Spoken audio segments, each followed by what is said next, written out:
Que Dios les bendiga a todos en esta mañana. Qué privilegio el que Dios nos da de poder alabarle, ¿verdad? De poder exaltar su nombre y de darle la gloria a Él, porque pues a Él nos debemos. Hoy vamos a iniciar una nueva serie de estudios de la palabra de Dios que tienen que ver aquí en el capítulo 9 de Isaías. Isaías capítulo 9.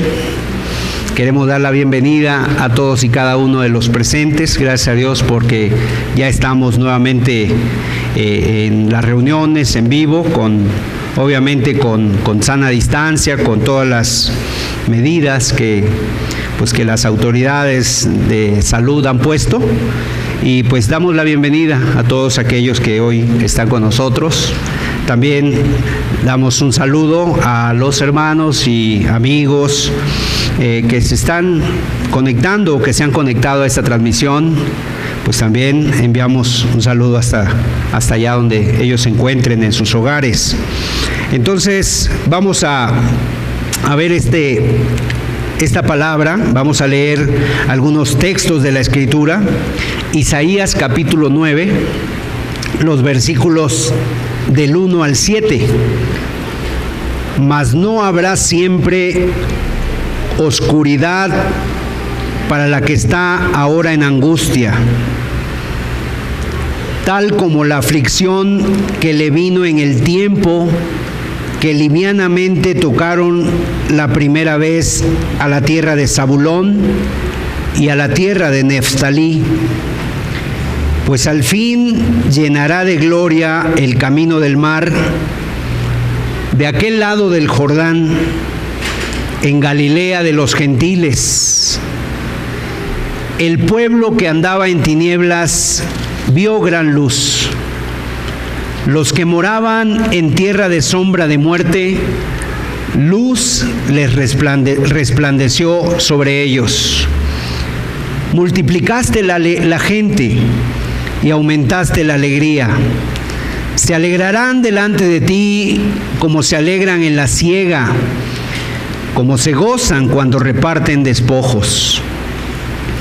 Porque tú quebraste su pesado yugo y la vara de su hombro, y el cetro de su opresor, como en el día de Madián.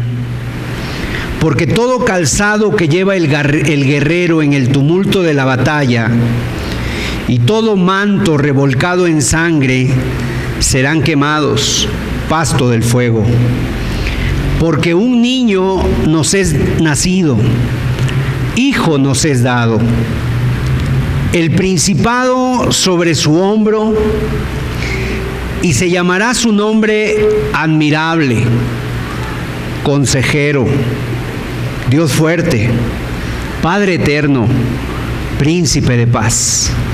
Lo dilatado de su imperio y la paz no tendrán límite sobre el trono de David y sobre su reino, disponiéndolo y confirmándolo en juicio y en justicia desde ahora y para siempre. El celo de Jehová de los ejércitos hará esto. Amén. Hasta ahí la lectura de la palabra de Dios. Yo les invito a que hagamos una oración, a que pidamos a Dios su ayuda para después venir al estudio de la palabra de Dios.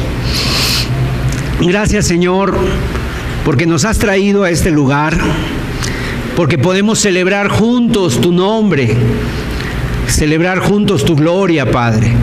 Darte a ti la gloria, Señor, que tú mereces. Pero también te damos gracias por el privilegio de venir, Señor, de traernos para exponernos ante tu palabra. Quisiéramos pedirte que tú a través de ella nos hables, nos consueles, nos exhortes, nos dirijas, nos corrijas, Señor, y nos muestres el camino hacia ti, Señor, porque queremos ser limpiados, queremos parecernos más a ti. Padre, que no sea el hombre, Señor, el que hable, que seas tú, Dios, que sea tu Espíritu, porque tú eres el que conoces lo más profundo de nuestras vidas. Gracias en el nombre de Jesús, porque tuya es la gloria, el imperio. Queremos que tú abras nuestros ojos, tanto los físicos como los espirituales, Señor. En Cristo Jesús. Amén.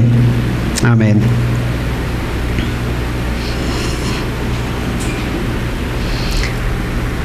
Al empezar esta serie de estudios y poder ir a Isaías capítulo 9, pues definitivamente que esto requiere una introducción para que nosotros podamos conocer por qué está diciendo el profeta esto que acabamos de leer, de qué se trata.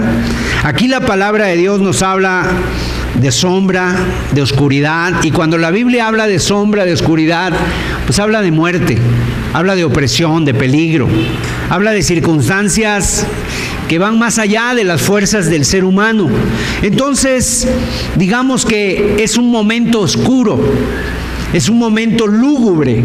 Y bueno, yo creo que eso, en comparación o en el momento, trasladado al momento que nosotros estamos viviendo, definitivamente tiene mucho que ver con lo que estamos viviendo. O sea, el hablar de oscuridad, de sombra. Y cuando nosotros vemos todo lo que está sucediendo a nuestro alrededor, no podemos decir que estemos viviendo en mucha luz, en mucha bonanza. Estamos viviendo tiempos de mucha oscuridad, de mucha sombra, de muerte. Y no solamente por lo que nos ha sucedido, de las enfermedades, la pandemia, como decía el hermano en un inicio, en la introducción, sino por todas las cosas que están sucediendo a nuestro alrededor. La violencia, los crímenes, los asesinatos, tal parece que no hay conciencia, no hay sentimientos. Nosotros tenemos diferentes grupos de oración, donde los hermanos de diferentes congregaciones ponen ahí sus cargas de oración. Ponen sus cargas de oración y dicen: hermanos, ayúdenme a orar por esto, ayúdenme a orar por el otro. Y hay unas cargas donde hemos visto hermanos necesitados. Nosotros mismos hemos puesto nuestras cargas de necesidad ahí, pero hay unas que definitivamente nos impactan. Ayer un hermano ponía en la noche una carga que le habían mandado otra persona, donde decía: hermanos, ayúdenme a orar por esta necesidad. Resulta que en una familia como de 5 miembros llegó un hijo que andaba en drogas, y llegó el hijo totalmente drogado. Empezó una discusión ahí en la familia, y este hijo agarró una maceta, un mazo, y golpeó a sus padres. A la madre le golpeó la cabeza y le rompió la cabeza y le sacó, pues literalmente le rompió el cráneo, y quedó ahí tendida muerta. Al padre le agarró y le dio unos macetazos y está muy grave en el hospital. A otros hijos y hermanos, o sea, es algo impresionante. Y tú dices: es oscuridad, es sombra, es tinieblas. Entonces, obviamente que aquí el Señor, al nosotros ver este pasaje, me recuerda mucho las palabras de un hombre que dijo esto: nunca es más oscuro, nunca es más oscura la noche que cuando va a amanecer. O sea, cuando va a amanecer, los que han estado en vela, tal vez te ha tocado manejar a lo mejor una larga jornada de noche, y de repente cuando va a amanecer y tú vas manejando, es cuando más sueño te da, cuando más frío hace, cuando más oscuridad está, y antes de que amanezca, Así vemos también. Y bueno, es lo que está diciendo la palabra de Dios. Aquí nos habla de que un niño nos es nacido, nos habla de luz, nos habla de brillo, de gloria, de alegría, pero antes nos está hablando de oscuridad. Entonces, son los tiempos que estamos viviendo, pero también nos da la esperanza de lo que viene. Entonces, ¿dónde estamos? Fíjese, el libro de Isaías fue un profeta de parte de Dios, que Dios levantó, y a él le tocó predicar o profetizar durante el reinado de 4 reyes. En Isaías capítulo 1, verso 1 nos dice quiénes son esos reyes: Acaz, Jotam, Ezequías y otro rey que menciona ahí tú lo puedes ver en Isaías capítulo 1, verso 1. Y entonces cuando nosotros leemos que fue Usías, Jotam, Acaz y Ezequías, entonces en la Biblia nosotros nos tenemos que trasladar al tiempo de los reyes o al tiempo de las crónicas del pueblo de Israel. Y precisamente cuando vamos a Segunda de Crónicas capítulo 26 nos encontramos con los reinados de Usías, posteriormente viene Jotam, Acaz y Ezequías. Y entonces tú puedes leer y empezar a tener un contexto de lo que sucedió en el tiempo de Isaías y por qué profetizó eso. Entonces, ¿qué tenemos? Que Isaías tiene de los capítulos 1 al capítulo 9 4 visiones. Este profeta tiene 4 visiones.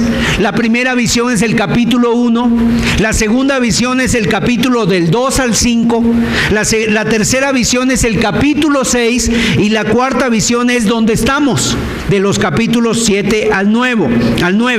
Ahora, ¿qué trata el profeta en este sentido general? Básicamente, el trasfondo histórico de estos capítulos, está hablando el profeta de que hay un conflicto. Este conflicto, históricamente hablando, en el tiempo de Israel, se le llamó el conflicto sirio-efraínita. O sea, ¿qué quiere decir esto? Que 2 naciones o dos reinos estaban en contra del pueblo de Israel. El pueblo de Israel se había dividido. El pueblo de Israel, tú sabes, llegaron a ser 12 tribus. Los hijos de Jacob, las 12 tribus del pueblo de Israel, pero en el tiempo del hijo de Salomón, llamado el hijo de Salomón, que reinó Roboam, se dividió el reino en 2 partes. Primero, por el lado del sur quedó Judá y Benjamín, y por el lado del norte quedó el reino de Israel con 10 tribus. Y entonces, imagínense ustedes, se dividieron los judíos y se estaban peleando entre ellos. Los del norte empezaron a buscar la ayuda del pueblo de los sirios para conquistar a Judá. En Judá era donde estaba Jerusalén y donde estaba el templo de Dios. Entonces se empezaron a unir y obviamente ahí precisamente tenemos un conflicto político y militar, porque había otro pueblo que se llamaba Asiria, que los estaba viniendo a conquistar, estaba invadiendo. Y Asiria había tomado mucho poder, se habían convertido en una gran potencia. ¿Y qué sucede con Siria? Siria y el reino del norte de Israel, Efraín, se unen y se aliaron contra Asiria, pero también se aliaron contra Judá.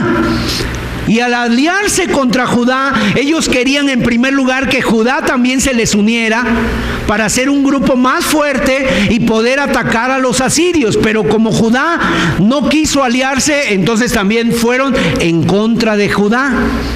Y así que amenazaron con invadirlo, quitar al rey que estaba ahí, al rey Acaz, y poner a un rey que ellos querían poner para que se uniera contra ellos y todo el pueblo los ayudara. Entonces, yo quiero que ustedes vean conmigo un mapa para que podamos ver esto y que tome un poquito de significado. Bueno, ese es el mapa, miren. Lo que está en amarillo es el reino del sur, Judá. donde estaba Jerusalén y donde estaba el templo. Y el reino de Israel es el reino del norte. Ahí estaba Samaria, ahí estaba Jericó, Betel, etcétera. Ahí estaba. Entonces, los del reino del norte querían unirse con el reino de Siria, que está el imperio sirio más hacia esta parte del lado derecho. Ahí está el imperio asirio, el que venía a atacar, y ellos querían unirse con el imperio de Siria para atacar a Israel. Y querían unirse para atacar al imperio asirio. Entonces, eso nos da una idea de cuál era el conflicto. En un momento dado, precisamente pasa una situación donde Isaías empieza a proclamar las profecías durante el reinado de Acaz. Acaz fue uno de los reyes malos, porque tú puedes ver en la Biblia, hubo reyes muy buenos, hubo reyes piadosos, pero hubo reyes muy malos que empezaron a hacer lo malo, empezaron a adorar a los ídolos, empezaron a hacer cosas terribles. Y entonces Acaz, durante ese periodo, le tocó profetizar a Isaías. Isaías comenzó a profetizar justo en la muerte del rey Usías. Usías reinó 52 años y él había sido un buen rey. El rey siguiente fue Jotam, el hijo de Usías, y también fue un buen rey. El rey que le sucedió a Acaz, el nieto de Usías, se llamaba Jotam y fue un mal rey. Un mal rey, fue un farsante. Porque durante el reino de Acaz fue donde Isaías profetizó y pronunció estas profecías que acabamos de leer. Entonces ya tenemos un poquito el contexto. El pueblo de Judá estaba siendo amenazado por Siria y por el pueblo de Israel, el reino del norte, y entonces estamos en una tensión política muy grande. Entonces, ¿sabes qué pasa? El rey Isaías, el profeta, viene a hablar con el rey Acaz, el rey de Judá, y el profeta exhorta al rey y le dice: no hagas trato con el norte, no hagas trato con los sirios, no te unas con ellos, porque él tenía una tentación, el rey Acaz: me uno, voy a pactar con ellos para ir en contra de los asirios que vienen conquistando. Pero también el rey Acaz, ¿sabes qué? Quería unirse con otra nación, con Egipto. Y entonces Isaías le dice que no pacte con estas naciones, que no confíe en el poder del hombre, que confíe en Dios, porque Él es nuestro sustentador y Él es nuestro ayudador. O sea, ¿por qué confiar en el poder de las naciones de la tierra si tenemos a un Dios todopoderoso? Si tenemos a un Dios que es santo. Entonces vamos a ver Isaías capítulo 8, versículo 12. Mire lo que dice. Isaías capítulo 8, versículo 12, porque había un temor en el rey, había un temor en la gente. Los consejeros del rey le decían: sí, hay que aliarnos, hay que buscar la ayuda de Egipto, hay que buscar eso, porque vienen a atacarnos. Y entonces viene el profeta y le dice: no llaméis conspiración a todas las cosas que este pueblo llama conspiración. Ni temáis lo que ellos temen, ni tengáis miedo. Y entonces le dice: ¿a quién debes de temer? A Jehová de los ejércitos. A Él santificad, sea Él vuestro temor y Él sea vuestro miedo. Entonces le dice: no temas a los hombres, no pongas tu confianza en los hombres, no llames conspiración a lo que ellos llaman conspiración. Tú teme a Jehová, teme al Dios de los cielos. Está invitando al pueblo a temer a Dios, y es la invitación también para cada uno de nosotros. Hay muchas cosas que el día de hoy nos ponen como en duda, nos ponen como en predicamento. ¿Qué hago en esta situación? ¿En quién confío? ¿A quién voy? Está mi compadre, está mi primo, está aquella persona que me puede ayudar. No busques ayuda en el hombre, busca ayuda en Dios. busca el consejo de Dios, busca la palabra de Dios, deja de confiar en el poder de los hombres. O sea, lo que Jehová vea, lo que Jehová piense, la voluntad de Dios es la que nosotros debemos de buscar y no la de los hombres. Y en medio de ese diálogo que se da entre Isaías y Acaz, Isaías invita a Acaz a que le pida una señal al Señor. Le dice, bueno, si no crees que Dios te puede ayudar, pídele una señal. Pero el rey Acaz dice, no, yo no le voy a pedir una señal a Dios. ¿Cómo voy a hacer eso? Acaz no osa hacer eso. Literalmente dice, no voy a tentar a Dios, no le voy a pedir una prueba. Y entonces el profeta le dice, bueno, si tú no quieres pedirle una señal a Dios, Dios te va a dar una señal. Vamos a ver Isaías 7:14. Versículo 14. Por tanto, el Señor mismo os dará señal. He aquí que la Virgen concebirá y dará a luz un hijo, y llamará su nombre Emmanuel. Fíjese la señal que Dios le da. Es la señal de parte de Dios, de su bondad, de su ayuda, de su provisión. ¿Y sabes cuál es esa señal? Que Dios mismo se va a hacer carne. Será su nombre Emmanuel. ¿Sabes qué significa Emmanuel?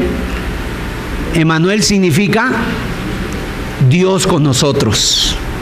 O sea, la señal va a ser esta: Dios se va a hacer carne y va a habitar entre ustedes. Él va a venir a visitarlos. Y mis amados hermanos y amigos, ¿qué mayor descanso puede haber para nuestras almas que el poder decir, Dios va conmigo? Él está conmigo. En medio de los problemas, en medio de la enfermedad, en medio de la dificultad, en medio de la oscuridad, Dios está en medio de mí. Dios está conmigo. O sea, aquí ya no es Dios enviando mensajeros, ya no es Dios enviando un ejército, ya no es Dios enviando ángeles, es Dios mismo viniendo a morar en medio de nosotros. ¡Qué gran bendición! Y Él es nuestro rescate, Él es nuestro refugio y Él es nuestra torre fuerte. Y llamará su nombre Emmanuel. Emmanuel significa Dios con nosotros. Y más adelante, en el capítulo 9, describe cómo va a ser ese niño, ese Emmanuel. ¿Cómo va a ser ese Dios con nosotros? Y vamos a leer nuevamente Isaías capítulo 9, versículo 6. Dice así: porque un niño nos es nacido, hijo nos es dado. Y fíjese cómo será este niño. Y el principado sobre su hombro. Y se llamará su nombre Admirable, Consejero, Dios fuerte, Padre eterno, Príncipe de paz. O sea, es necesario ver ese contexto para entender desde la perspectiva bíblica que el Señor diga que nos va a dar un hijo. Un hijo, ¿sabes qué significa? Yo creo que un hijo para todo matrimonio. Seguramente cuando ustedes se casaron, ustedes anhelaban un hijo. Anhelabas un hijo porque un hijo significa una esperanza. Un hijo significa una señal. Un hijo significa una nueva época. Inclusive un hijo significa que de ahí nosotros como padres pues vamos a quedar en ellos, digamos, se va a perpetuar, por así decirlo, la familia. Significa también un futuro, una generación. Y uno hace todo lo necesario para que los hijos estén bien. Y tú vas a trabajar y vas a esforzarte para que ese hijo estudie, para que ese hijo salga adelante. Y a veces son las más grandes satisfacciones, los hijos, pero también son las más grandes angustias. Las más grandes angustias. Y aquí nos da la promesa de Dios para nosotros. Fíjese usted que Dios le hubiera prometido, le hubiera podido hacer promesas a Acaz de otras cosas. Dios le hubiera podido decir a Acaz: yo voy a derrotar a los egipcios, yo voy a derrotar a los asirios, yo voy a ir en contra de tus enemigos van a quedar sepultados en el Mar Rojo, como lo hice en el tiempo de Moisés. Dios le podía haber dicho a Acaz, así como en el tiempo de Gedeón: Dios va a derrotar a tus enemigos en medio de la noche sin que tú tengas que pelear. Dios pudo haberle prometido a Acaz tantas cosas, así como en los días de Sansón: voy a enviar un juez que va a destruir a todos y va a destruir sus ídolos y a los enemigos. Eso es lo que le hubiera podido prometer. Dios lo puede hacer, pero aquí Dios le está diciendo algo todavía mucho más grande. Algo que va a ser histórico, algo que no solamente va a hacer durante una temporada, porque todas esas cosas fueron temporales, pasaron, los jueces pasaron, los profetas pasaron. Aquí Dios está hablando de algo que va a acontecer, pero que va a ser muy grande. Algo histórico, algo que no solamente va a ser para una época o para un lugar o para una fecha, sino que va a ser para la eternidad, para los siglos de los siglos. Ahora, ellos están en el Antiguo Testamento, Isaías. Nosotros estamos ahora en el Nuevo Testamento. Nosotros vemos hacia atrás esto, pero ellos veían hacia adelante. Ellos veían hacia adelante. Entonces nosotros ahora vemos de este lado de la cruz del Calvario de Cristo y vemos cómo se han cumplido esas promesas, de cómo Dios empezó a decir desde 700 años antes de su venida que el Hijo iba a nacer. Ahora, lo primero que ellos tenían que esperar era ese Hijo. Y vienen varias preguntas que hemos anotado ahí en la presentación. ¿Quién es este niño? ¿Dónde va a nacer? ¿Verdad? ¿Quién es este niño? ¿Dónde va a nacer? ¿Qué va a hacer? ¿Cómo va a vivir? ¿Qué esperamos de él? ¿Qué va a hacer de este niño? Tenemos esas preguntas. Entonces, mis amados, lo primero que tenían que esperar era un hijo. Y lo único específico era ese hijo, dado por Dios, el anuncio de la obra de Dios. ¿Quién es ese niño? ¿Qué cosas va a hacer? ¿Dónde van a hacer? ¿Cómo se le va a tratar? ¿Cómo se le va a recibir? ¿Cuándo van a hacer? O sea, el Señor les da la promesa, pero no les dice una fecha. Y obviamente había que estar expectantes. Ahora, déjeme decirle que, haciendo un poquito de historia, esto tenemos que irnos hasta el Génesis. En el libro del Génesis, porque ahí es donde, desde ahí, ya la gente esperaba un hijo prometido. ¿Recuerdan ustedes a Adán y a Eva? Adán y Eva están en el paraíso y ellos ¿qué hacen? Desobedecen la orden de Dios y comen del fruto prohibido, del árbol de la ciencia del bien y del mal. Entonces primero come Eva y ella le da a su esposo Adán y él come, y entonces el Señor, cuando Adán está escondido, ¿por qué estás escondido, Adán? Es que tuve miedo, Señor, te vi, tuve miedo. Le dijo: comiste de lo que yo te mandé, no comieras. Y es que, Señor, la mujer que me diste me dio. Y entonces la mujer le dice: ¿qué hiciste? ¿Por qué le diste eso a tu marido? Y ella dice: es que la serpiente. Y entonces Dios lo llama y le da las consecuencias que van a venir por causa de la desobediencia y del pecado. Vamos a leerlas en Génesis capítulo 3, versículos 10 en adelante. El pecado siempre trae consecuencias. La desobediencia a Dios siempre trae consecuencias. Tarde que temprano llegan esas consecuencias. Y yo creo que muchos de los que estamos aquí lo hemos vivido en alguna medida. Dice el capítulo 3, verso 10. Y él respondió: oí tu voz en el huerto y tuve miedo, porque estaba desnudo y me escondí. Y Dios le dijo: ¿quién te enseñó que estabas desnudo? ¿Has comido del árbol del que yo te mandé no comieses? Y el hombre respondió: la mujer que me diste por compañera me dio del árbol y yo comí. Entonces Jehová dijo a la mujer: ¿qué es lo que has hecho? Y dijo la mujer: la serpiente me engañó y comí. Y Jehová Dios dijo a la serpiente, fíjese la maldición a la serpiente: por cuanto esto hiciste, maldita serás entre todas las bestias y entre todos los animales del campo. Sobre tu pecho andarás y polvo comerás todos los días de tu vida. Versículo 15, y aquí viene la promesa: y pondré enemistad entre ti y la mujer, y entre tu simiente, o sea, la simiente de la mujer es los hijos, y entre tu simiente y la simiente suya. Esta te herirá en la cabeza y tú le herirás en el calcañar.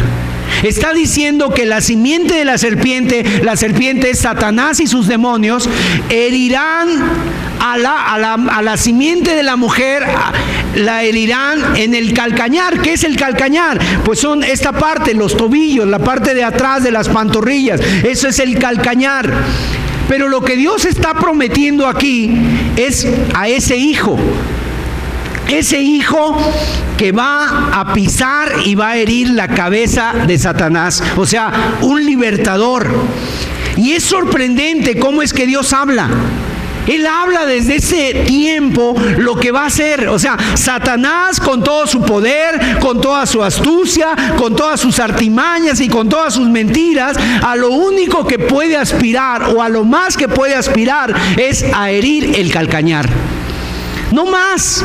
A veces se le da mucho poder y mucha autoridad al diablo, pero no es así. En algunas iglesias ponen inclusive a Dios y al diablo. Mire, por ejemplo, yo le hago este sencillo ejemplo.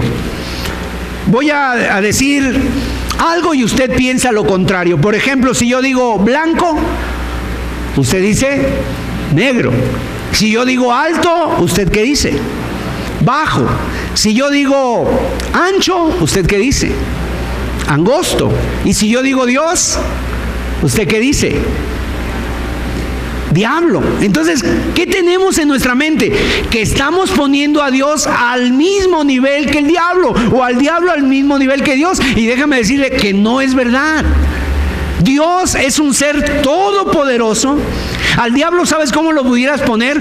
Como un querubín, como un arcángel, como un serafín. Hasta ahí llega nada más. No tiene tanto poder, pero a veces nosotros le damos mucho poder al diablo y no es así. O sea, aquí Dios, desde el libro del Génesis, ya está poniendo en qué nivel está.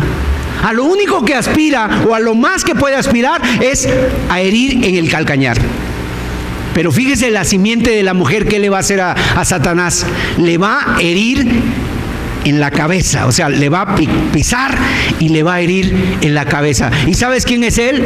El Señor Jesucristo. Dios, aleluya. Y desde entonces pone cómo va a ser la guerra. ¿Y en qué términos va a ser la guerra? ¿Y cuáles son las condiciones? ¿Cuáles van a ser las bajas de un lado y cuáles van a ser las bajas del otro lado? Yo creo que esto no sucede en ninguna batalla militar. Imagínate que vamos a la batalla y ya sabemos lo que va a pasar en la batalla. Yo creo que no. Aquí ya se sabe. ¿Por qué? Porque el que está comandando los ejércitos es nuestro Dios Todopoderoso. Y lo que va a suceder es lo siguiente: que la simiente de la serpiente va a herir a la simiente de la mujer en el calcañar, en el talón, por así decirlo. Le va a hacer un daño menor. No es lo mismo que te hieran en el pie a que te hieran en la cabeza. Cuando te hieren en el pie, por lo menos arrastrando te puedes ir, o cojeando o rengueando puedes seguir avanzando. Pero si te hieren en la cabeza, te caes y quedas ahí anulado totalmente. El hijo de la mujer, el hijo de Eva, va a herir a la serpiente. ¿En dónde? En la cabeza. O sea, va a ser un daño fatal. Va a ser un daño catastrófico, letal. Va a ser un daño contundente. El hijo de Eva, entonces, ¿qué es lo que iba a hacer? Iba a volver al paraíso. ¿Saben ustedes que ellos estaban en el paraíso y fueron sacados del paraíso? Pero aquí Dios les promete que ese hijo de la mujer va a herir a la serpiente en la cabeza y entonces los va a poder volver al paraíso. El hijo de Eva va a satisfacer la justicia de Dios. Los ángeles bajarán esa espada de fuego. ¿Por qué? Porque cuando Adán y Eva salen del paraíso, Dios puso ángeles. Dios los echó del paraíso por el pecado. No podían entrar. Y por el otro lado puso ángeles, dice ahí. ¿Han leído esa parte? Puso ángeles Dios y con unas espadas desenvainadas. Imagínate los ángeles blandiendo sus espadas o con sus espadas aquí para que si alguien quería entrar al paraíso de nuevo, pues no podía.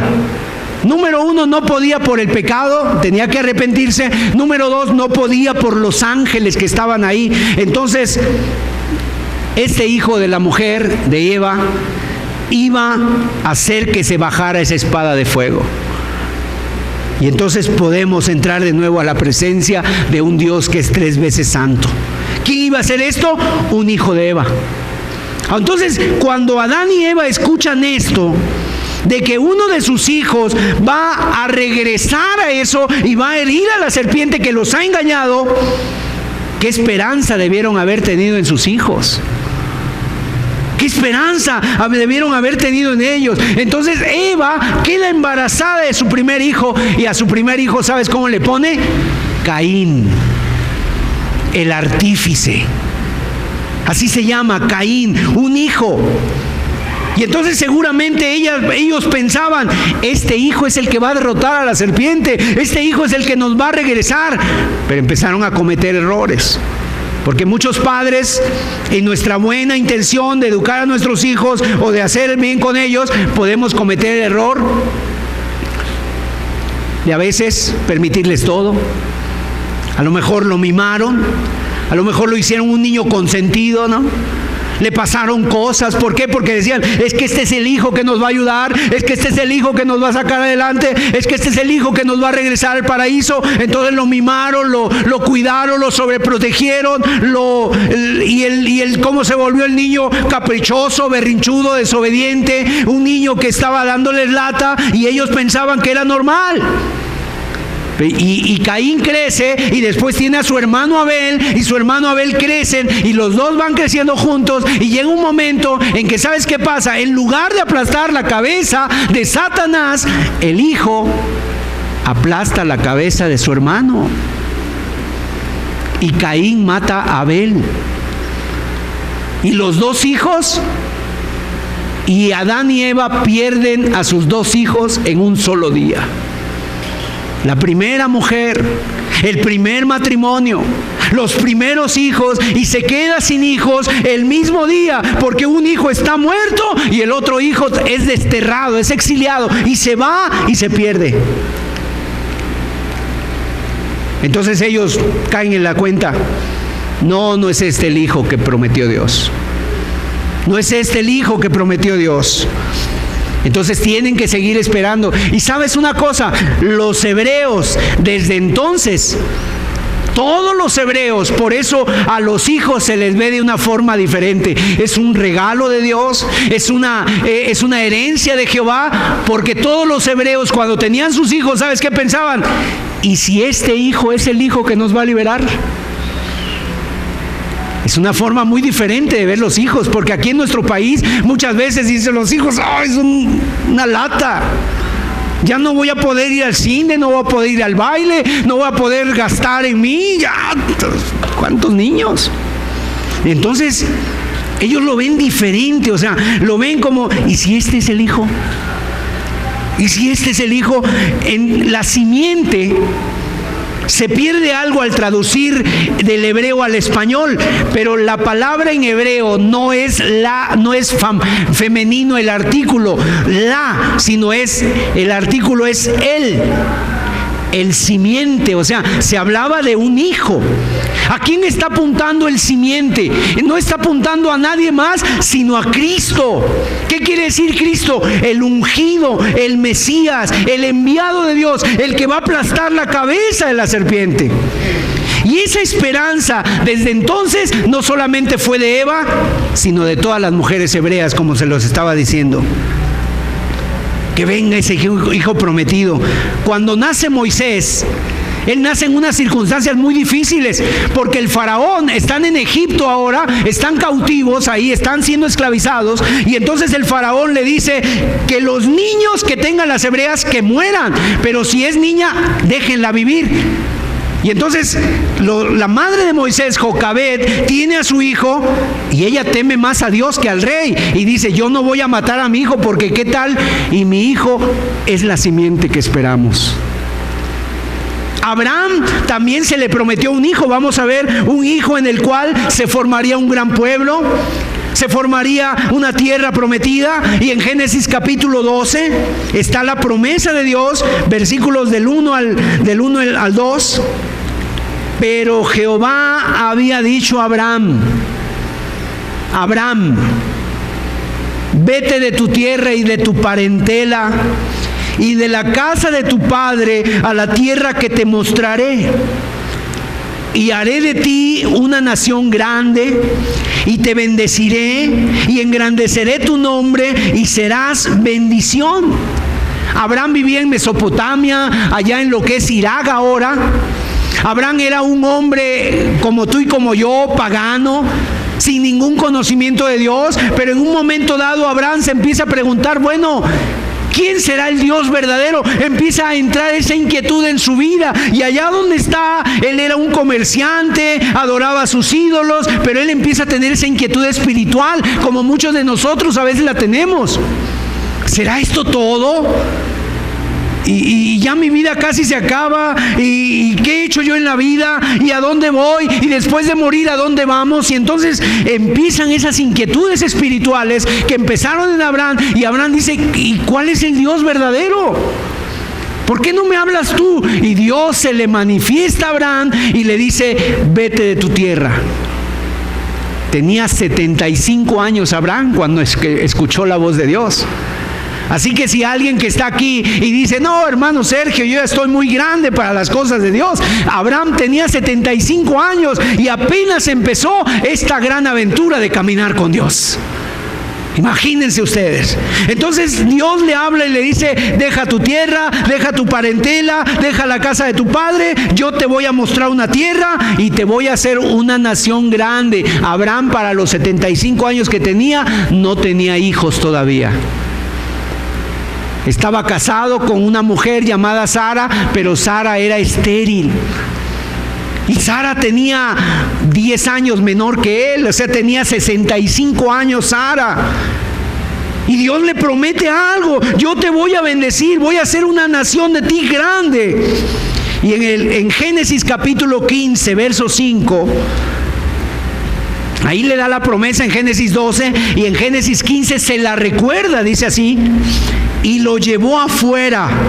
Estaba en su tienda Abraham, porque él siempre vivió en tiendas, o sea, eran unas casas de campaña grandes. Ahí vivía Abraham, y estaba en medio del campo, en la oscuridad de la noche, y de repente Dios le dice: Abraham, sal fuera, mira los cielos, cuenta las estrellas. ¿Las puedes contar, Abraham? Bueno, así como son las estrellas que no las puedes contar, así será tu descendencia. Y creyó a Jehová y le fue contado por justicia, dice. Imagínense ustedes, yo no sé qué espectacular vista ha de haber tenido Abraham. Nosotros aquí salimos y con tanta luz que hay, pues no vemos nada las estrellas. Pero vete al campo, ¿no? Allá donde está todo oscuro, te vas allá al campo y mira, se ven muchísimas estrellas. Los hombres con telescopios que ahora tienen y ven el firmamento y ven las estrellas, dicen que son miles y miles de millones de estrellas. Y ahí Dios le cambia el nombre a Abraham, porque Abraham no tenía una H, y le cambia el nombre por Abraham. Y Abraham quiere decir padre de multitudes. Y ya cuando está en Génesis 15, ya han pasado casi 20 años de que Dios le habló estando en su tierra, y ahora Abraham tiene 99 años y todavía no tiene hijos. ¿Tú te imaginas a Abraham? En primer lugar, yendo al registro civil, si es que así se hacía, a cambiar su nombre. A ver, señorita, o a ver, señor, vengo a cambiar mi nombre. Ah, sí, a ver, ¿qué nombre te quieres poner? ¿Que tienes algún problema? ¿Te están persiguiendo? ¿Qué está pasando? No, yo quiero cambiar mi nombre de Abraham a Abraham. Y bueno, ¿y por qué? Pues porque yo ahora me voy a llamar padre de multitudes. Ah, muy bien, ¿y cuántos hijos tienes? Pues todavía no tengo ninguno. Todavía no tengo ninguno. Oiga, ¿esto es un chiste? No, no es un chiste. Es que Dios me lo prometió. Es que Dios me lo dijo. Y entonces Abraham se pone ese nombre, padre de multitudes. Y dice la palabra de Dios que le creyó a Dios, o sea, en otras palabras, no se avergonzó de su nombre. Porque aún siendo anciano y no teniendo hijos, él esperó en la promesa de Dios. Lo que Dios me ha dicho, así será. Vamos a ver Génesis 17, versículo 4. He aquí, mi pacto es contigo, y serás padre de muchedumbre de gentes. ¿Qué quiere decir muchedumbre de gentes? Muchas gentes. Y no se llamará más tu nombre Abraham, sino que será tu nombre Abraham, porque te he puesto por padre de muchedumbre de gentes, y te multiplicaré en gran manera, y haré naciones de ti, y reyes saldrán de ti. Y Abraham tenía 99 años, y su esposa Sara ya también era una ancianita y tenía 90 años. Y Dios le promete un hijo, y ese hijo no llega, pero Dios le dice que de ese hijo que van a tener vendrán naciones, reyes, y su pueblo será como las estrellas del cielo, que no se pueden contar. Entonces Dios le cambia el nombre a Abraham, ahora es padre de muchedumbres. Abraham no se avergüenza de ese nombre, espera en ese hijo prometido, a través del cual todas las naciones de la tierra serán benditas, y se formará un pueblo inmenso. Y dice la Biblia en Génesis 15:6 que Abraham le creyó a Dios. Ahora, mis amados, cuando nosotros vemos los evangelios, tenemos 4 evangelios: Mateo, Marcos, Lucas, Juan. Tenemos las cartas del apóstol Pablo. Y fíjense ustedes, tenemos toda la escritura, tenemos tantas cosas que Dios nos ha dado. Tenemos a Cristo que vino, que murió en la cruz, que fue crucificado, que se levantó al tercer día, y nosotros a veces nos gana la incredulidad. Un problemita y nos ponemos a temblar, a veces un problemita y nuestro corazón se estruja y decimos: de esta no voy a salir, creo que ya Dios me abandonó. Pero Abraham le creyó a Dios, él no tuvo incredulidad, y él no tenía nada de lo que nosotros tenemos. No tenía Biblia, no tenía congregación, no tenía ningún consejero, él solamente con Dios. Y le creyó a Dios. Abraham no conocía nada de eso, por eso dice la Biblia que su fe le fue contada por justicia. Y Dios le dio a Abraham un hijo, y en su vejez, ¿sabes cómo se llamó el hijo de Abraham? ¿Alguien sabe? Isaac. ¿Y por qué se llama Isaac? Isaac quiere decir risa. ¿Sabes por qué? Porque Abraham está hablando con Dios afuera de la tienda, y Dios le dice: y tu esposa Sara va a tener un hijo a sus 90 años. Y Sara está adentro y dice: ¿yo qué voy a tener hijos? Y se ríe.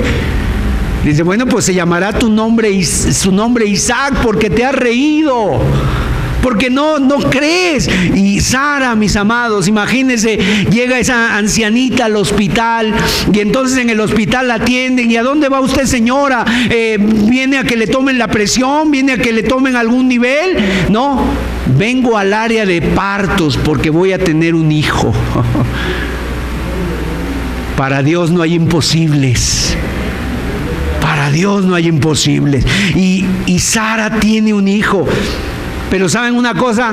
Tampoco es en Isaac que se cumplían. Aunque se cumplieron las promesas de Dios, no se llegaron a cumplir todas, sino en alguien que vendría más tarde, en Cristo Jesús. Porque en Isaac fueron benditas la nación de Israel, pero en Jesucristo son benditas todas las naciones. Y Cristo es de la genealogía de Abraham.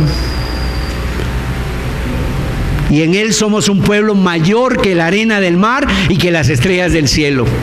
Los judíos hasta tienen sus registros y saben quién es judío y saben quién no es judío.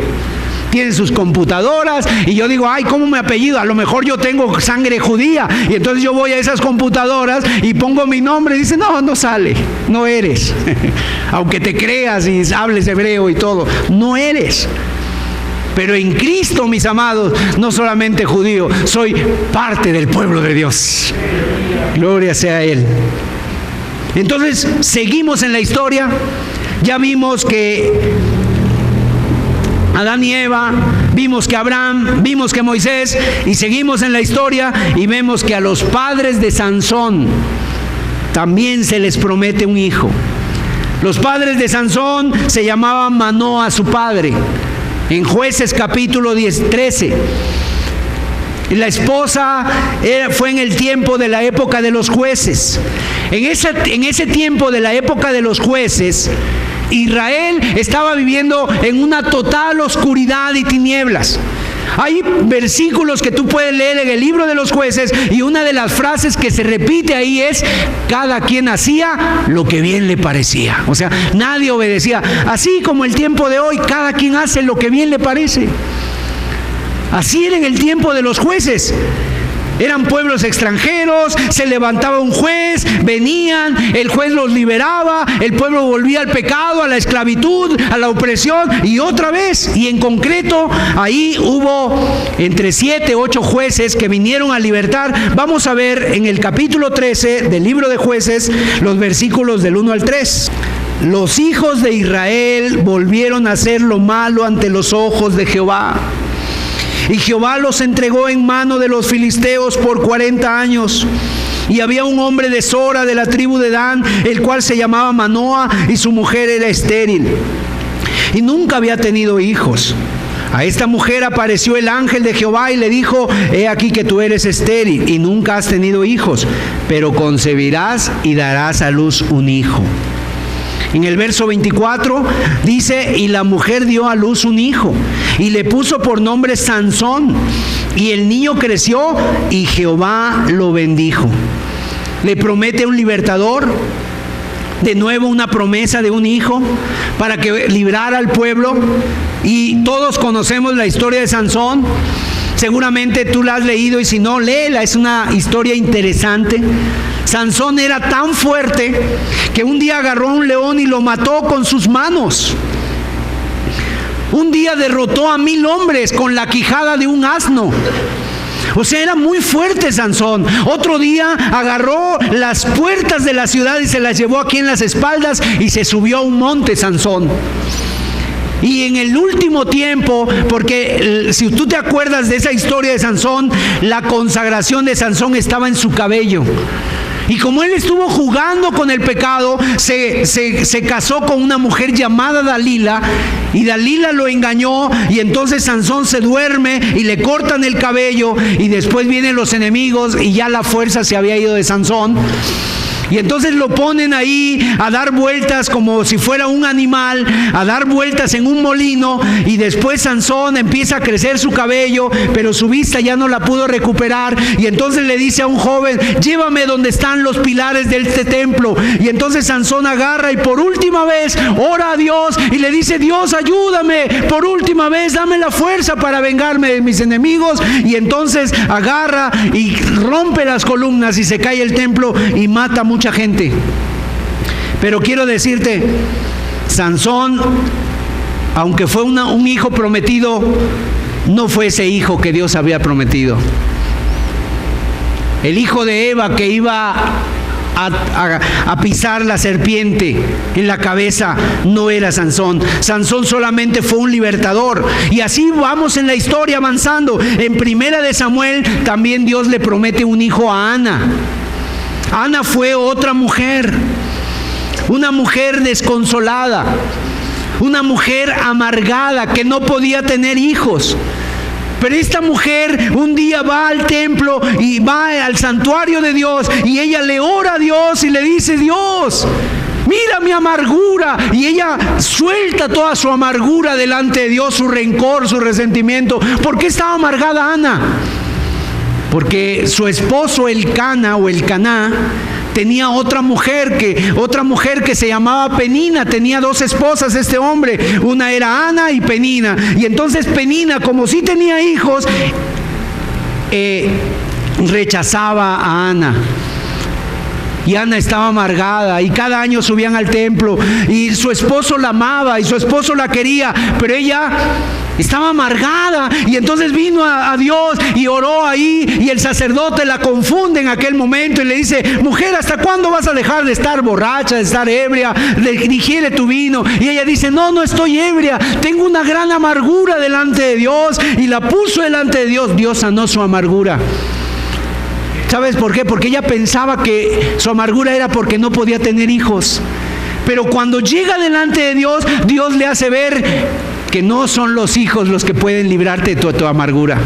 Así el día de hoy la gente se confunde. Es que si yo tuviera ese esposo, si yo tuviera hijos, si yo tuviera esto, si yo tuviera el otro, y luego lo llegan a tener y están igual de amargados. No son los hijos, no es el trabajo, no es el dinero, no son las cosas materiales lo que va a poder sanar tu alma. Es el Dios verdadero y todopoderoso. Cuando tú te humillas delante de Él, Él te puede hacer libre de toda maldad y de todo pecado, de amargura, de rencor, de resentimiento, de odios, y te puede dar un corazón nuevo, feliz para su gloria, aunque no tengas nada. Porque cuando Ana es sanada en su corazón de parte de Dios, Dios le da un hijo. Y el hijo de Ana, ¿cómo se llamó? ¿Saben ustedes? Samuel. Y Samuel, Ana le dice a Dios: Dios, si tú me das un hijo, yo te lo voy a entregar a ti. Y va y se lo entrega a Dios. A los 3 años, ese niño lo deja en el santuario de Dios para que le sirva a Dios. Y Samuel llegó a ser un fiel profeta de Dios. Ana le clamó al cielo, le concedió un hijo, le dio el profeta Samuel, y ese profeta lo dejó en la casa de Dios. Y dice la Biblia que Samuel sirvió a Dios. Era un profeta que habló del amor de Dios, de la fidelidad de Dios, fue consagrado a Dios, fue dedicado a Dios, y Samuel hizo volver al pueblo a los caminos de Dios. Sin embargo, mis amados, no llegó a ser el hijo prometido Samuel. Samuel murió. O sea, el hijo que Dios había prometido a Eva era un profeta eterno. Iba a ser alguien más que un profeta. Un profeta que no solamente hablaba la palabra, sino que hablaba la mismísima palabra de Dios hecho carne, el verbo de Dios. Y así Dios le promete también un hijo a David. Y a David le promete un reino. Y David tuvo un hijo llamado Salomón. Y a través de Salomón, Dios dijo que iba a levantar el templo. Y Salomón construye el templo de Dios. Y David le deja muchas cosas: plata, oro, cobre, bronce, le deja para que Salomón construya el templo, y le deja dinero, le deja riquezas. Y le dice que va a ser afirmado su reino en 2 de Samuel capítulo 7. Fíjese, vamos a leer este pasaje en el versículo 12. Y cuando tus días sean cumplidos y duermas con tus padres, yo levantaré después de ti a uno de tu linaje, el cual procederá de tus entrañas, y afirmaré su reino. Él edificará casa a mi nombre, y yo afirmaré para siempre el trono de su reino. El verso 16 dice: y será afirmada tu casa y tu reino para siempre delante de tu rostro, y tu trono será estable. En otras palabras, después de David vino Salomón. Ellos creyeron que era el hijo prometido. quiero decirte que Salomón fue uno de los más grandes reyes de Israel. Él era un hombre sabio. Era un hombre sabio en todo, entonces levantó un ejército grande y construyó sus casas. No había tal riqueza en ningún otro lugar como en el tiempo de Salomón. Pero el reino de Salomón no fue eterno, se dividió, se partió. En los últimos años de vida de Salomón, este hombre dejó a Dios, empezó a confiar más en su sabiduría. Y confió en su sabiduría y dejó a Dios y se volvió un hombre necio. Empezó a adorar a los ídolos, a pasar a sus hijos por el fuego, a consultar a los adivinos, empezó a consultar a los hechiceros, o sea, empezó a hacer cosas que nunca debió hacer. ¿Por qué? Porque dejó la sabiduría de Dios, y eso nos puede pasar a todos cuando dejamos el temor de Dios. Qué tremendo es, fíjese, pasa que a veces vivimos nuestra vida en lo malo, en la falta de sabiduría, sin temor a Dios, pero si ya somos grandes, empezamos a buscar a Dios. Qué bueno es, gloria a Dios. Que en los últimos años de tu vida, a lo mejor hasta digas, no puede ser, esto lo debía haber hecho desde antes, esto lo debía haber hecho cuando mis hijos estaban chicos, qué educación les hubiera dado, qué principios yo les hubiera puesto en el corazón. Pero qué hermoso que gente se vuelva a Dios aún grande. Pero qué terrible es que haya gente que haya caminado con Dios y después dejan a Dios y ya de grandes otra vez a volver a la borrachera, otra vez volver a los vicios, a los pecados, al adulterio, a la fornicación, a la maldad. O sea, qué tremendo es eso. Y Salomón hizo eso. Pero la promesa de Dios estaba apuntando a alguien mayor. Y vamos a oír por último a ver a Cristo. En Cristo Jesús es donde ese reino, Cristo Jesús es ese rey que nos ha sido dado, que nos es nacido. El hijo prometido de Dios no era Salomón, no era Samuel, no era David, tampoco fue Isaac y tampoco fue Sansón. Fue Cristo Jesús. Ahora, verso 6 de Isaías 9, para ir concluyendo este estudio. Acuérdense que estamos en la introducción, vamos a ir avanzando domingo tras domingo, viendo cada uno de los títulos de este niño. Y yo quiero, para finalizar, quiero resaltar 3 cosas fundamentales en esta expresión que nos dice, hijo nos es nacido. ¿Cuáles son esas 3 cosas? Un niño nos es nacido, un niño nos es dado, y ese niño iba a ser nuestro libertador. Ahora, ese niño que iba a nacer, dice, hijo nos es dado, nos es nacido. En otras palabras, tal como lo esperaron Abraham, Manoa, Eva, David, Ana, ese niño iba a nacer de una mujer, iba a vivir entre nosotros, iba a ser de carne y hueso como tú y como yo, humano como Sansón, como Samuel, humano como Salomón. Sin embargo, ese niño nos es dado, o sea, nos es dado, ¿qué quiere decir? Nos es regalado, nos es nacido, nos es entregado, nos es concedido, nos es regalado. ¿Verdad que a veces nos pasa a nosotros? Si alguien va a cumplir años y tú lo sientes un aprecio por esa persona, tú dices, es que no sé qué regalarle. Bueno, el más grande regalo es el que Dios nos ha dado. ¿Y cuál es el más grande regalo? Dios nos ha dado muchos regalos, la vida, el aire, el oxígeno, las estrellas, todo eso nos ha dado Dios, pero el más grande regalo es su Hijo, es Cristo. Así que ese niño es de nosotros, nos ha sido dado, está de nosotros, pero viene de afuera de nosotros. Nos es dado y nos es, dice ahí la palabra, nos es nacido y nos es dado. Nos es nacido, pero nos es dado, y ese es Cristo Jesús.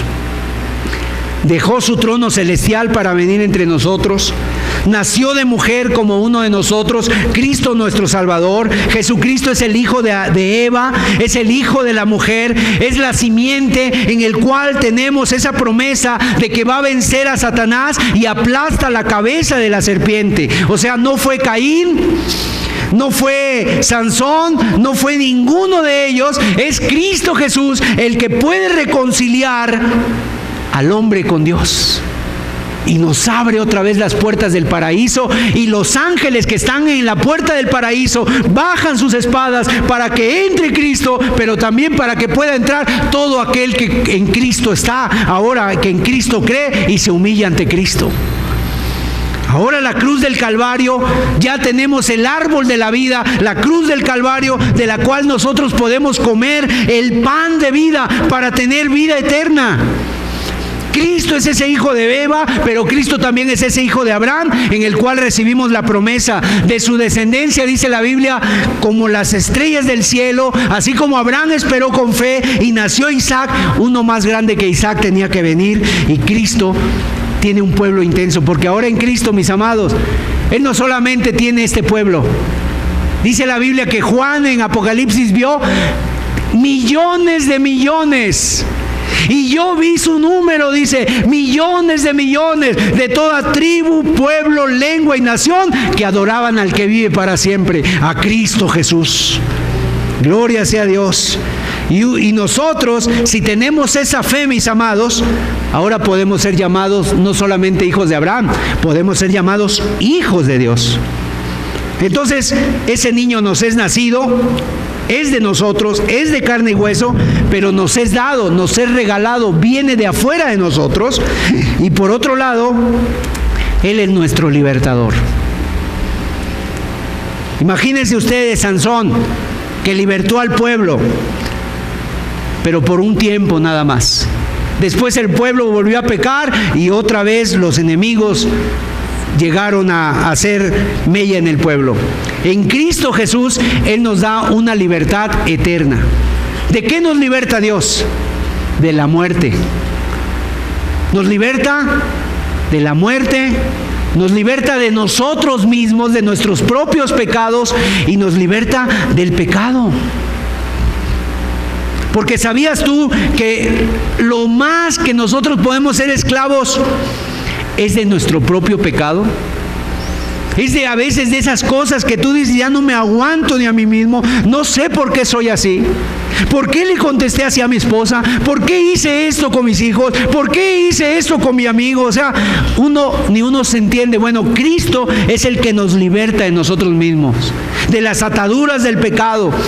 Así como Sansón con sus brazos derribó el templo de los ídolos, así también Cristo, estando en la cruz, derribó al enemigo principal de nuestras almas, a Satanás. Él es nuestro libertador, Él es el Hijo prometido. Cristo, nuestro profeta, como Samuel y más que Samuel. Cristo como Salomón, pero más que Salomón. Porque Él es sabio y Él nunca dejó el camino, Él siempre se mantuvo firme. Ahora, mis amados, yo con este estudio quiero una cosa, que tú empieces a ver diferente a Cristo. Porque el mundo, la semana que entra, van a festejar la Semana Santa. Semana Santa entre comillas, ¿verdad? Porque ya mucha gente se está yendo, ¿no? Y se van y abarrotan los balnearios y las playas y todo lugar está abarrotado. Y digamos, a lo mejor dice, es que me lo merezco, dice la gente, es que ya nos hace falta. Pero se olvidan de lo que se celebra. Se olvidan que en esos días alguien murió en la cruz del Calvario. Y ese alguien fue ese niño que nos es nacido, que nos es dado. Y a veces la gente en Navidad celebra algo que ni siquiera saben. ¿Qué están celebrando? Pues no sé, viene un señor de rojo y me trae regalos, dicen los niños. Es que es la época cuando mis papás ponen el árbol, ¿no? Y tantas cosas, pero se olvidan que la celebración tiene que ver con el nacimiento de Cristo, con el nacimiento de este niño. Y nada más para terminar, quiero que leamos este pasaje. En Lucas capítulo 1, versículo 30, entonces el ángel le dijo a María, no temas, porque has hallado gracia delante de Dios. Y ahora concebirás en tu vientre y darás a luz un hijo y llamarás su nombre Jesús. Este será grande y será llamado Hijo del Altísimo. Y el Señor Dios le dará el trono de David su padre y reinará sobre la casa de Jacob para siempre. Y su reino no tendrá fin. Gloria sea a Dios. Qué sorprendente que ese hijo que iba a nacer, Dios nos los da. Es un regalo de Dios, es la generosidad de Dios. Este hijo que había de nacer es un hijo que nos es dado, o sea, Dios nos lo entrega. Ahora yo te pregunto, ¿tú entregarías a tu hijo por un delincuente? ¿Por alguien malo? Dios nos lo regaló, nos dio el regalo. Es sorprendente, nos es nacido y nos es dado, así como lo dice Isaías, ahora es de nuestra propiedad y es para nuestro bien. Nos es nacido. Quiero decirte, Cristo no tenía por qué venir, pero vino por nuestra necesidad, por nuestra miseria, por nuestro pecado. Porque si Él no hubiera venido, nosotros perecemos eternamente en el infierno. Él no necesitaba hacerse un niño, no necesitaba encarnarse, los cielos no lo podían contener. ¿Y sabes dónde vino a nacer ese pequeño niño? En un pesebre. ¿Qué quiere decir el pesebre? El pesebre es el lugar donde comen los animales pasto, donde se les pone el agua o el alimento a los animales. Y ahí estaban, bueno, en esa cajita que eran de madera, muy rústica, muy sucia, que a veces la llenaban de heno o de zacate o de pasto. Esa canastita, le quitaron el pasto, le limpiaron el polvo, pusieron tal vez una cobija y ahí pusieron al niño. Ahí lo pusieron al niño en pañales, dice, a ese pequeño niño. O sea, imagínate, los cielos no lo podían contener. Allá en los cielos todos los ángeles le adoraban, todos los ángeles se postraban a su paso por ahí. Y cuando viene aquí a la tierra, no le recibimos. Los hombres amaron más las tinieblas que la luz, y el hombre ha rechazado a Dios por muchos años. ¿Cuántos de nosotros muchas veces rechazamos a Dios? A mí no me hables de eso, no me cambies de religión. Y esto no es una religión, esto es una comunión con el Dios verdadero y Dios vivo. Hijo nos es nacido, o sea, Él se limita a sí mismo, se hace siervo. Esa vida justa, esa vida recta, ahora nos las da Dios a nosotros. Y la pregunta es para nosotros: ha nacido ese niño, pero ya ha nacido para ti, ya ha nacido en ti. Tú te lo puedes apropiar, tú te lo puedes decir: sí, Él es mío, Él es Cristo mi Salvador, Él es Cristo mi Redentor, Él es mi profeta, Él es mi Rey, Él es mío. ¿Realmente es eso para ti, Jesucristo? Mire, mis amados, le damos gracias a Dios porque nos ha sido dado. Y porque no hay otro nombre bajo el cielo en el cual podamos ser salvos sino a través de Cristo. Y Él es el camino y la verdad y la vida. Gloria sea a Dios. Y en Cristo, ese Hijo prometido es el que pisa la cabeza de la Satanás, de la serpiente, y tenemos todo lo que necesitamos. Emmanuel, Dios con nosotros. Mis amados, ahorita está Dios aquí con nosotros en esta reunión. Pero cuando salgamos, Él se va con nosotros a nuestra casa. Él está en nuestro hogar, está en tu enfermedad, está en tu necesidad, está en tu agonía, está en tu angustia. Y aún el día cuando se acerque la muerte, que a veces nos da temor que venga, cuando tú cierres los ojos por última vez y cierres los ojos y se apague la luz de aquí, de esta tierra, si tú estás en Cristo, tus ojos espirituales se van a ver y vas a ver la luz de la vida, a Cristo Jesús. Y esa es la promesa que tenemos en Cristo, porque dice la Biblia: el que cree en mí, aunque esté muerto, vivirá. Vamos a cerrar nuestros ojos, inclinemos nuestras cabezas, dale gracias a Dios, dile gracias por Cristo.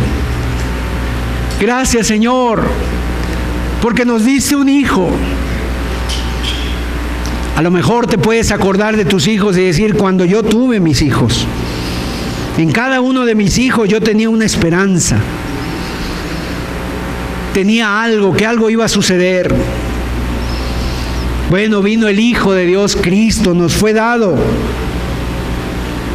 A lo largo de las Escrituras hemos visto en esta mañana muy rápidamente cómo Dios había prometido un Hijo que había de nacer, que iba a traer salvación, liberación, que íbamos a escuchar su palabra, que nos iba a liberar, que le iba a ser dado un reino eterno y que iba a perdurar para siempre. Ese hijo no fue Caín, ese hijo no fue Isaac, ese hijo no fue Samuel, ese hijo no fue Sansón, no fue Salomón, no fue David. Ese hijo es Cristo Jesús, el Señor, el Mesías, Emmanuel, Dios con nosotros. Gracias, Señor, porque ahora las promesas tuyas han sido cumplidas, Señor. Ayúdanos no a mirar a ningún otro lado, ayúdanos a mirar solamente a Cristo Jesús, solamente a Cristo Jesús y a nadie más, Señor. Todo de aquí es pasajero, todo se acaba, Señor. La casa, la ropa, el carro, el trabajo, todo se acaba. Las fuerzas, la salud, la vida, todo se acaba, pero tú permaneces para siempre. Somos pasajeros, Señor, pero que cuando abramos los ojos, que cerremos nuestros ojos o que se apaguen nuestros ojos a la luz de esta vida, quedemos viendo o empecemos a ver la luz tuya, Señor, de Cristo.